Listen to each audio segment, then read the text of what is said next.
बोलो जयकारा बोल मेरे श्री गुरु महाराज जी की जय। गुरु ब्रह्मा गुरु विष्णु गुरु साक्षात् परमेश्वरा गुरु पार ब्रह्म स्वामी गुरुदेव महेश्वरा। तमेव माता च पिता तमेव बंधु च सखा तमेव विद्या च धर्मं तमेव मम देव देव देवो। वंदो चरण सरोज गुरु मंगलाकार। जैसे वतनर होते हैं भवसागर से पार। गुरु जी के सिमरन मात्र से नाशत विघ्न। तासे सर परम ध्यावत है सब संत। आप प्रकटे जगत में जीव का निस्तारने। शब्द नाव बनाए सुंदर जीविका को तारने। नम्रता और दीनता से भिट सतगुरु लीजिए। मैं हूँ शरणागत तुम्हारा दास अपना कीजिए। बोल जयकारा बोल मेरे श्री गुरु महाराज जी की जय। आज 26 मार्च 2022 अमृतवाणी सेवा ट्रस्ट एवं हरिहर सत्संग मंडल की तरफ से दैनिक सत्संग का कार्यक्रम आरंभ करते हैं। ध्यान पूर्वक सुनिएगा। महापुरुषों की वाणी है। एक बार अमल कर लिया एक वचन पर भी तो किस्मत बदल जाएगी। ये मेरा अनुभव है।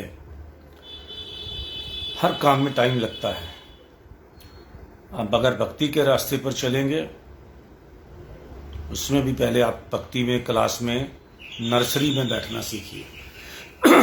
हर जैसे आप बड़ी क्लासों में पढ़ते हैं नर्सरी पहली दूसरी जो भी है, इसी तरह भक्ति की क्लासेस भी होती हैं। जब आप थोड़ा सा बैठने लगेंगे आपको आनंद आने लग जाएगा। धीरे धीरे आपको मतलब समझ आने लग जाएगा। उसके बाद आपको कई लोग क्या होता है सत्संग का मतलब समझ नहीं आता। कई अलग अलग धर्मों के मैंने सत्संग पढ़े हैं।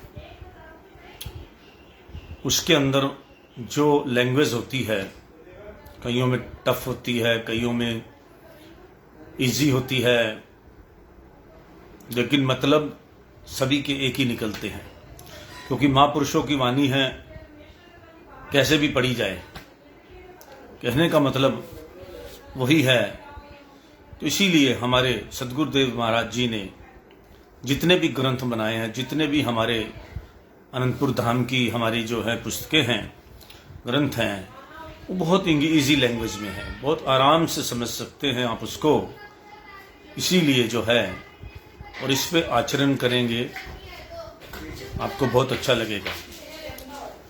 सद्गुरु के सेवक को ऐसा आचरण करना चाहिए जो साधारण लोगों के लिए प्रमाण बन जाए और स्वतः उनके मुख से निकले कि धन्य हैं इनके सद्गुरु जिन से इन्हें आत्मिक शांति प्राप्त हुई है। सद्गुरु के सेवक को मन और इंद्रियों के अधीन नहीं रहना चाहिए। परीक्षा के समय तो और भी अधिक सतर्क रहें। यदि कोई कटु या कर्कश बोलता है तो उसके साथ भी उसको वैसा नहीं बोलना चाहिए। नहीं तो सत्संगी और साधारण मनुष्य में क्या अंतर हुआ। हे गुरुमुख, तुमसे यदि कोई अनुचित व्यवहार करे तो तुम क्रोधित ना हो। सद्गुरु का ध्यान करो और उनके वचन याद करो। बुरे से बुराई ना करो, अपितु बुराई सोचो भी ना। इस साधन को अपनाने से तुम भी बुराइयों से बच जाओगे और धीरे धीरे बुरों को भी भला बना लोगे। तुम यद्यपि पूर्ण सद्गुरु के सेवक हो, फिर भी आज्ञा माने बिना कृपा उपलब्ध नहीं होगी और कृपा बिना निस्तार नहीं होगा। तुम जो कुछ सत्संग में सुनते हो उसे कार्यान्वित रूप में लाते हो या नहीं, यह जांच सदैव किया करो और कदम आगे ही आगे क्रमशः बढ़ाते रहो। जो भी हम पढ़ते हैं सुनते हैं सत्संग में, आप उसको अपने उपयोग में लाते हैं कि नहीं, याद रखते हैं कि नहीं। क्योंकि आपके बुरे समय में ये सत्संग की बातें ही काम आनी हैं, ये वचन ही काम आने हैं। कभी भी हमारे साथ कोई प्रॉब्लम्स होती हैं जो भी सत्संग सुनने वाले हैं तो उनको ये बातें उस समय याद आती हैं कि महापुरुषों ने तो ये कहा है। हर आदमी कथा सुनाने लग जाता है। आप कहीं भी ऐसी जगह चला जाएं जहाँ कोई दुर्घटना हुई हो, दुख हो, किसी घर में कोई शोक मना रहा हो, तो वहाँ पे क्या बातें होती हैं। वहाँ यही महापुरुषों के वचन होते हैं। वही बातें जो है अलग अलग लोग अलग अलग तरीके से दोहराते हैं। किसी को धैर्य देने के लिए भी हम इन्हीं वचनों के लिए, इन्हीं वचनों पर ही बात करते हैं कि कोई बात नहीं। उनको ढांढास जो बंधाते हैं हम इन्हीं बातों पे, इन्हीं वचनों के द्वारा ही हम उनका दिल हल्का करते हैं। तो आप देखते हैं, इस बात को सोचो कभी कि ये वचन जो हैं ये कितने ठंडक पहुंचाने वाले हैं। कितना मर्जी उनको कह लीजिए आप, किसी के साथ कोई प्रॉब्लम है, हादसा है, दुख है, फिर उनको हमें कोई ना कोई उदाहरण देना पड़ता है और भगवान पे विश्वास करने के लिए कहना पड़ता है। हर इंसान, हर दुखीदार इंसान को, चाहे परिवार का हो, बाहर का हो, उसको जो है एक ही तसल्ली देता है कि मालिक जो करेगा ठीक करेगा, नाम जपो। ये दुख के समय हम ये सारी बातें खुद को भी हमें, मगर एक बात बताऊं आपको, जो आदमी लगातार भगवान की तरफ लगा है और सत्संग के नियम पूरे करता है, पहली बात तो उसको दुख आता नहीं है, ये गारंटी है।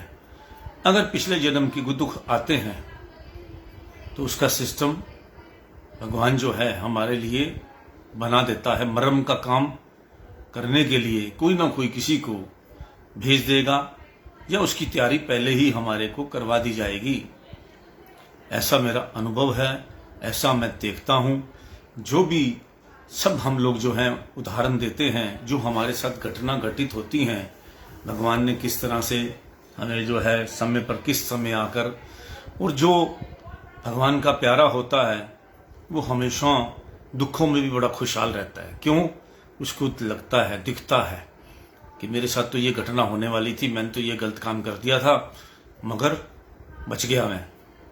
क्यों बच गए? तो इसी तरह अब मैं कितनी तरह आपके चमत्कार की बातें सुना सकता हूँ, कितनी तरह के, कितने लोगों से जो अंदर की बातें हैं।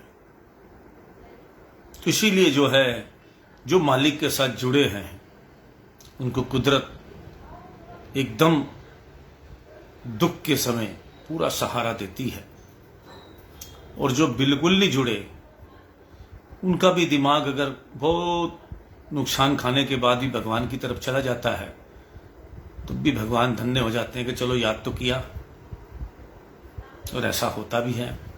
तो इसलिए जो है मालिक भी अपने बच्चों से प्यार करता है, मगर जब आप मालिक को याद नहीं करते तो नाराज तो रहेगा ही, लेकिन आप पे ध्यान पूरा रखेगा वो अपनी तरफ से।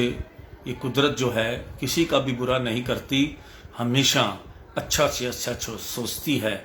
भगवान का काम है हर इंसान के अपने जीव के लिए, हम उसके बच्चे हैं, वो परमात्मा है, हम आत्मा हैं, हम उसके अंशी हैं। वो कभी भी नहीं चाहेगा, अगर ये भगवान जो है बुरा चाहता तो ये 84 लाख योनियों के भी जीव जंतु जो हैं तरह तरह के, ये कितने दुखी होते।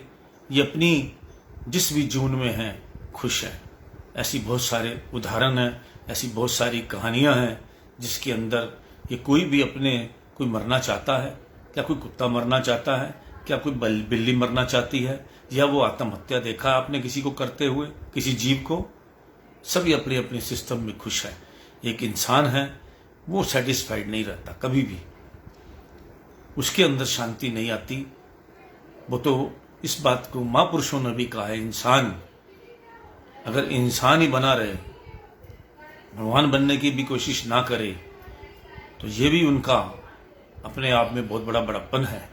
अगर इंसानियत के गुण भी इंसान के अंदर हैं तो ये बहुत बड़ी बात है। असल में क्या है, इंसान जो है वो हैवान की डगर पे चल पड़ता है। लोभ, लालच, काम, क्रोध, लोभ, मोह, अहंकार के अंदर आकर किसी का अच्छा बुरा भला नहीं सोचता। उसको ये होता है कि बस मुझे किसी तरीके लोभ लालच में आकर ये हो जाए वो हो जाए। लेकिन कोई भी आपने किसी जीव को देखा है? जहां भगवान ने किसी को जीव को जन्म दिया वो अपने उसी दुनिया में खुश है। अगर ये भी बात इंसान सीख रहे तो बहुत सफिशिएंट है कि जहां जैसा है मालिक की रजा पर चलता रहे। भगवान तो तब भी खुश रहते हैं कि मेरी रजा में ये खुश है, और हर टाइम ये क्या कहता है, शुक्र तेरा है। आजकल एक बहुत शुक्राना का मैटर चला हुआ है कि भगवान तेरा शुक्राना है। एक धर्म आया है जो गुरु जी के नाम से विख्यात है कि शुक्राना, हर टाइम शुक्राना मनो मालिक दा, और शुक्र तो मानना ही पड़ेगा। गुरु नानक देव जी ने भी कहा, जो तुध भावे सोई भलीकार, तू सदा सलामत निरंकार। तो भगवान जो भी है, जैसा भी है, जैसा हमें बनाया है, लेकिन इंसान को अपने कर्मों से, अपने सिस्टम से कभी भी भटकना नहीं चाहिए। किसी झगड़ालू व्यक्ति से यदि सामना हो जाए तो चुप से कार्य लो। उचित अथवा अनुचित सब बातों को सहन कर लो। यदि बात को पलटोगे तो झगड़ा बढ़ जाएगा। आज के लोगों में बहस करने की आदत बहुत है, खास तौर पर जो ज़्यादा पढ़ा लिखा है वो बहुत खतरनाक बहस करता है। अभी आज की अखबार जो है भरी पड़ी है मर्डर से, इसने इसका मर्डर कर दिया, इसने वो सब प्रॉब्लम्स जो हैं वो ईगो की प्रॉब्लम्स है। आज आप देख रहे हैं कि किस तरह से एक शकुनी टाइप कंट्री जो है ये अमेरिका ने किस तरह से फंसाकर, रशिया और बाइडेन उसको यूक्रेन को फंसाकर, पहले उसको यूक्रेन और रशिया को लड़वाया, फिर उनको उनकी शक्ति खत्म कर दी दोनों की। यूक्रेन की रशिया ने शक्ति, पता ही था अमेरिका को अगर ये लड़ेंगे, मगर उसको मदद कहता रहा कि मैं मदद दूंगा, लेकिन नहीं दी। और उसके बाद अब जब कमज़ोर हो जाएंगे तब दोनों को जो है किसी भी तरह की मदद, किसी भी तरह का सिस्टम उनको अपने नीचे कर लेगा। ये इनका इसी तरह इंसान को अपना, ये देखो इसके पीछे कारण क्या है, ईगो है। रशिया को अपनी ईगो है, यूक्रेन को अभी है ईगो है, और शकुनी की तरह चालें जो हैं वो अमेरिका कर रहा है अपनी सारे माफियागिरी को इकट्ठा करके, एक नाटो जिसको कहते हैं। ये पॉलिटिकल मैटर नहीं, ये मैं सिर्फ इसलिए ये सुना रहा हूँ कि कितना षड्यंत्र जो है, इसी लेवल पे षड्यंत्र जो है छोटे लेवल पे भी रचे जाते हैं। इसीलिए हमेशा आदमी का साथ जो होना चाहिए वो सच्चे आदमी का साथ देना चाहिए। जो आदमी उस आदमी का साथ रखो जो नीयत का खोटा ना हो। हमेशा एक अच्छे, आज हिंदुस्तान को सभी जय जयकार कर रहे हैं। क्यों कर रहे हैं? क्योंकि हमने एक पड़ोसी अच्छे का फर्ज निभाया। आज पाकिस्तान भी हमारी बहुत ज़्यादा प्रशंसा कर रहा है, कारण उसको ये लगता है हिंदुस्तान इतना मजबूत होने के बाद भी उसने हमें उतना नहीं छेड़ा। हम ज़्यादा पूरे, आज पाकिस्तान को भी पछतावा होना चाहिए कि सारी ज़िंदगी उसने आतंकवाद और सिस्टम को फैलाकर कितना दुखी रखा, और हमने उनको कभी भी अपना एक अच्छे पड़ोसी का फर्ज निभाया। चाहे वो श्रीलंका हो, चाहे नेपाल हो, हमने कभी भी सभी जगह जाकर आज दूर दूर तक पूरे वर्ल्ड के लोगों के साथ हमारे रिलेशन हमने निभाए, बड़े बड़े लोगों से हमने, लेकिन एक डिस्टेंस बनाकर। आप इस चीज़ से सीखो, ये चीज़ें सीखने वाली हैं। हमने किसी का भी बुराई में काम नहीं साथ दिया। इधर से रशिया हमारे को दोस्त मानता है, उधर अमेरिका चाहता है कि ये बुराई में हिंदुस्तान साथ आए, लेकिन हम साथ क्यों हैं?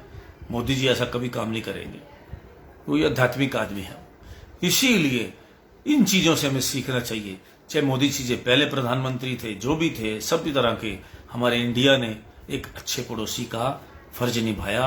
कभी भी किसी पे, अपने आस पड़ोस के जितने भी लोगों पर, जितने भी पड़ोसियों पर कोई दिक्कत आई, हमने उनको संभाला, हमने उनकी मदद की। इसी तरह बाकी उन लोगों की जितनी जैसी नीयत थी उसी हिसाब से उन्होंने अपना कर्म निभाया। तो ये कर्मों की खेती है। आज हिंदुस्तान का नाम होगा, हमें पता है और 2-3-4 साल 5 सालों के अंदर इंडिया की विश्व शक्ति बनेगी, इन्वेस्टमेंट बहुत आएगी, सब कुछ होगा, खुशहाली होगी। यहाँ को भक्ति है। थोड़े से बुरे लोगों को थोड़ा, अगर ये बुराई बहुत ज़्यादा बढ़ चुकी है, अब ये धीरे धीरे खत्म हो रही है, आज बुरे लोगों का भी अंत हो जाए थोड़ा सा, तो ये जात पात की लड़ाई भी खत्म हो जाएगी। क्योंकि सभी ग्रंथ सभी भगवान के बच्चे हैं। कहाँ हर हिंदू मुस्लिम सिख ईसाई सब जो सिस्टम है आज जो थोड़ा बहुत बिगड़ा पड़ा है, ये सब बुरे लोगों की वजह से, जिन्होंने सिस्टम को आज, लेकिन आज की जो युवा पीढ़ी है वो बड़ी समझदार है, वो समझ रही है सारी बातों को। ऐसा टाइम आएगा, मैं आपको दिखाऊंगा कि यहाँ किसी हिंदुस्तान के अंदर किसी भी तरह की, ये थोड़े बुरे लोगों का अंत होते ही किसी तरह की, जब उनको समझाने वाले खत्म हो जाएंगे तो किसी तरह की जात पात का, किसी तरह का भी झगड़ा नहीं होगा। ये मैं पक्का कहता हूँ आपको। जो आने वाला समय आ रहा है हिंदुस्तान का बहुत अच्छा, और सभी लोग इनसे मित्रता चाह रहे हैं, इसी वजह से चाह रहे हैं ना। आज इंडियन लोगों की सारी जगह बहुत बहुत इज्जत होती है। क्यों होती है? हम कोऑपरेटिव बहुत है, हम स्वार्थी नहीं है, हमारे अंदर ब्लड में स्वार्थ नहीं है, हमारे पास त्याग है। हम खुद ठंड में सो लेंगे, दूसरे को रजाई दे देंगे। ये मैंने खुद देखा है। मैं वैष्णो देवी गया, इसी तरह बड़ी ठंड लग रही थी, तो बंदा जो है अपने परिवार के दूसरे के साथ चला गया, उनके साथ सो गया, लेकिन अपना जो है कंबल दे दिया कि लो जी आप लेटो, हम कहीं और एडजस्ट कर लेंगे। हिंदुस्तान में हर चीज एडजस्टमेंट हो जाती है, मगर अब थोड़े से विदेशियों का हमारे ऊपर जो असर आया, अब वो फिर खत्म हो जाएगा। क्योंकि ये समय समय पर बहुत तरह के हमारे ऊपर रंग चढ़ाने वाले आते हैं। फिर महापुरुष हमारे जो इस दुनिया के अंदर, हिंदुस्तान के अंदर हमेशा भगवान खुद विराजमान रहते हैं साकार रूप में।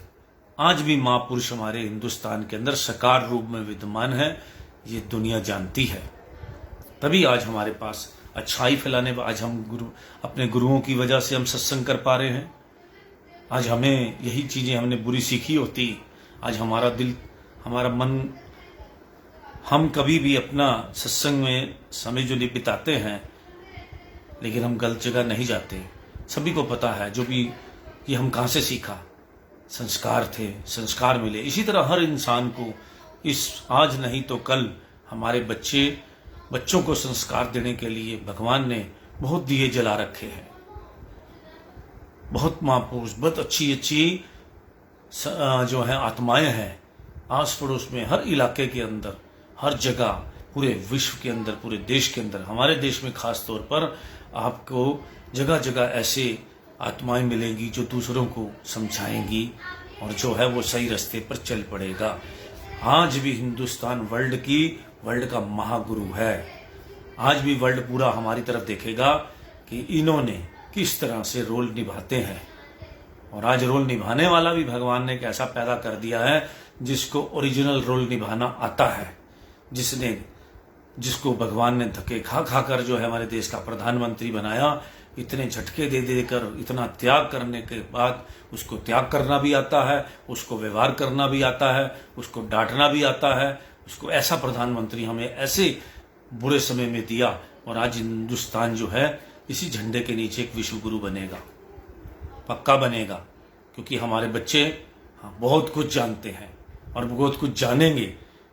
फिर हमारे बच्चों का, जिन्होंने अपने बच्चों के दिमाग डेड कर रखे हैं, उनको एक सिस्टम के साथ बांध रखा है, वो कभी ग्रो नहीं कर पाएंगे। और उस कंट्री के बच्चे कभी ग्रो नहीं कर पाएंगे, जिनको एक ही जगह बिठाकर जो है ऐसे ऐसे करके जो है सिखाया जाता है फजूल की बातें, उनको डेवलप नहीं किया जाएगा। हमारे हिंदुस्तान में, हमारे हिंदुस्तान के बच्चे बहुत डेवलप हैं, बड़ा दिमाग है, बहुत सब दुनिया से ज़्यादा मॉडर्न बच्चे हैं और संस्कारी बच्चे हैं। हिंदुस्तान के महागुरु बनेंगे ही बनेंगे। और आज हम जब अपने महापुरुषों के विचार देखते हैं, हम आज फिर समय आएगा कि हमारे ग्रंथों को दोबारा पढ़ा जाएगा। हमें फिर जो है भगवान ने खुद ऐसे फिर लोगों को जन्म दिया है, ऐसी संस्कारी रूहें फिर आ चुकी हैं इस दुनिया के अंदर, जो आने वाले समय को बदलेंगी। मैं आपको गारंटी से कहता हूँ। अभी फिर संस्कारी रूहें आ चुकी हैं और धड़ाधड़ एक चेन बन रही है। जो अब जो रूहें आ रही हैं वो सारी संस्कारी समय था, जो पीछे कुछ गया उसके अंदर थोड़ा हर टाइम में प्रोटेक्शन चेंज होती रहती है, अब फिर चेंज हो गई है। तो इसलिए जो है आप भी संस्कारी बनो, क्योंकि इस जमाने के अंदर जिसको कुछ नहीं आता, जो भगवान का नाम जाप नहीं कर सकता, जो प्रभु को जो है कुछ नहीं कर सकता, वो जो है वो कैसे किसी को खुद को कुछ नहीं आता तो आगे किसी को कैसे समझाएगा। इसलिए आप भी समझो अपने ग्रंथों में बहुत कुछ है, खजाना छिपा है, खजाना जिसके पैसे नहीं लगते, मोल नहीं लगता, ये आपसे कोई खोसेगा नहीं, आपसे छीनेगा नहीं। ये जो आप पढ़ रहे हैं महापुरुषों के वचन आपको इतना स्वर्ग में ले जाएंगे, इतनी शांति देंगे, आपको इतना आनंदित करेंगे, आप सोच नहीं सकते। मैं आनंदित हूं तो मैं इसलिए आनंद की बात करता हूं। दुखी आदमी ये पढ़ के जो है कोई मुझे या इस चीज के पैसे थोड़ा मिल रहे हैं, या मैं मुझे एक शौक है संस्कार बांटने का, कि अच्छे संस्कार सभी के अंदर हों। हमें कई दिए जलाने हैं इस धरती पर, इस अपने भारत के अंदर, जो अच्छे संस्कारों के, और मैं दिए जला रहा हूं। बहुत दिए जल चुके हैं अपने आस पड़ोस इधर उधर। हमने बहुत लोगों को इस बात में भक्ति की तरफ लगा रहे हैं कि अपना प्रभु का मालिक के सहारे चलोगे तो बहुत, और उनको बहुत कुछ प्राप्त हुआ है। मैं किसी ने एक्सपेरिमेंट में देखना हो तो आगे दे सकते हैं। नाम जपाने का काम हमारी संस्था द्वारा, अमृतवाणी सेवा ट्रस्ट द्वारा हम करते हैं, सभी तरह के करते हैं। किसी न किसी तरीके से हम अच्छे गुणों को लोगों तक पहुंचाने की कोशिश करते हैं। सोशल मीडिया एक ऐसे मीडिया हमें मिला है, हम हर इसका पूरी तरह इस्तेमाल करते हैं कि हर आदमी भगवान का नाम ले, अच्छे रास्ते पर चले और नाम कमाए, और हमारे देश का नाम रोशन हो, देश की सेवा करे, बुरे सिस्टम से बचे, बुरी संगत से बचे। हमारा यही एक ध्येय है। जिसे अपने मान अपमान का विचार नहीं, और जिसने दूसरों का सम्मान करने की क्षमता नहीं, मैं बुद्धिमान नहीं। बुद्धिमान वही है जो दूसरों को सम्मान देकर स्वयं निर्माण बना रहे। तुम्हारे ऊपर यदि कोई सत्य या असत्य दोषारोहण करता है तो तुरंत क्रोधित मत हो, धैर्य से काम लो, क्योंकि कहने वाले का वचन कोई ईश्वरीय वाक्य नहीं है कि जो वह बोलेगा वही हो जाएगा। जैसे व्यय की पूर्ति आय से होती है, उसी प्रकार भक्ति धन की पूर्ति भजन अभ्यास से होगी। इसके बिना मनुष्य भक्ति के धन से वंचित रहेगा। यदि तुमने गुरु शरण अपनाकर भी मन की शक्ति कम ना की और मन के अनुसार ही काम किया तो जीवन अकारत हो गया। जो स्वयं ही क्रोध रूपी अग्नि में जलता रहता है वह दूसरों की तपन कैसे बुझाएगा। सेवक को सदैव ये देखना चाहिए कि मुझ में भक्ति के गुणों की वृद्धि हो रही है या कमी। यदि कमी हो रही है तो अपने ऊपर खेद करना चाहिए और मालिक के चरणों में प्रार्थना करनी चाहिए कि मुझे भजन अभ्यास करने की मालिक शक्ति प्रदान करे। आपके पास किसी चीज की भी कमी हो, सच्चे मन से अपने भगवान से, अपने इष्ट देव से अब मांग के देखो। शांति की कमी हो, सद्बुद्धि की, पैसे की, किसी चीज की भी अब करके देखो सच्चे मन से। आपके लिए जो है इससे बड़ा कोई टोटका नहीं है। दुनिया में सबसे बड़ा टोटका है किसी चीज को जब भगवान ने की तरफ आप लगोगे। अब रोज मांग लो उससे कुछ ना कुछ वो देगा, सोर्स बनाएगा आपका। भगवान सबके मन की भावना जानता है। अगर आज्ञाकारी आप बच्चे आज्ञाकारी हैं, भगवान के हैं, तो भगवान आपको किसी चीज से वंचित नहीं रखेगा।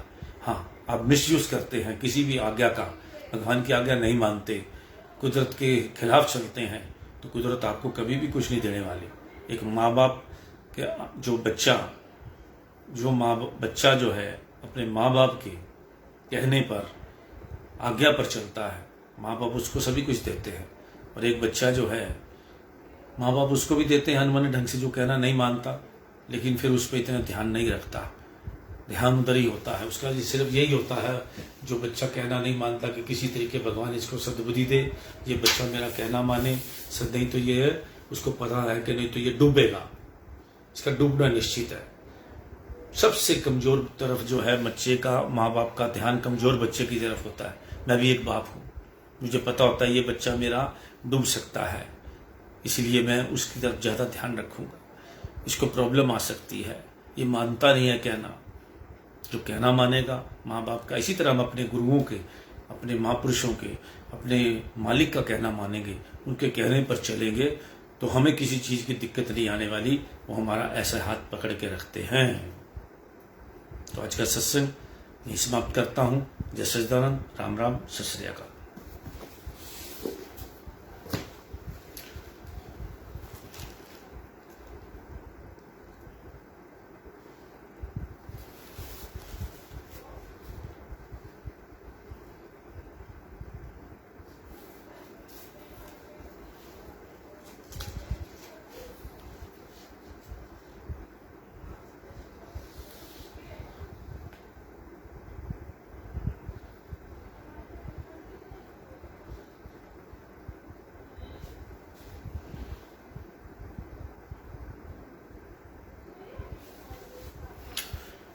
कुछ आपके लिए निकाल के रखा था, समय हो चुका है, इसलिए आपको फिर मैं जो है कल दोबारा से आपको इन वचनों को सुनाया जाएगा। धन्यवाद। राम राम, सत श्री अकाल।